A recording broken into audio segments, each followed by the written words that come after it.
आदमी ने बड़े दिन भक्ति की, परमात्मा प्रसन्न हुए और उन्होंने कहा मांग ले। क्या मांगता, लेकिन एक बात ख्याल रखना, जो तुझे मिलेगा तेरे पड़ोसियों को दुगना मिलेगा। उस आदमी की छाती बैठ गई।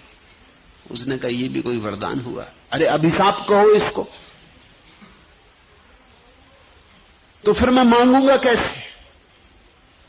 भगवान ने कहा वो तू जान, लेकिन इतनी तेरी क्षमता होनी ही चाहिए तो ही तू धार्मिक है, अन्यथा धार्मिक ही नहीं। ये मेरा वरदान कि जो तू मांगेगा मिलेगा तुझे दुगना पड़ोसी को। उसने किसी वकील से सलाह ली होगी कि करना क्या, इसमें से निकलना कैसे बाहर। वकील ने कहा इसमें क्या रखा? अरे तो बाएं हाथ का खेल है, तू ऐसा कर, पहले देख तो कि होता भी कि नहीं। तो मांग कि 7 मंजिल मकान बन जाए। मांगा, बन गया उसका 7 मंजिल, लेकिन दोनों तरफ 14-14 मंजिल मकान पड़ोसियों के खड़े हो गए। पूरा गांव 14 मंजिल का हो गया, एक वही गरीब रह गया 7 मंजिल का। वकील ने कहा ठीक,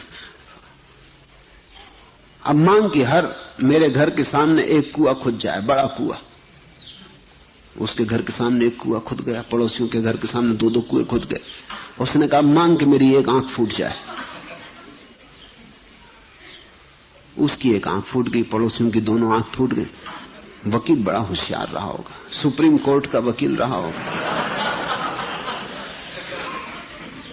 बेचारे पड़ोसी अब गिरने लगे कुएं में, क्योंकि 2-2 कुएं सामने और दोनों आंखें फूट गई।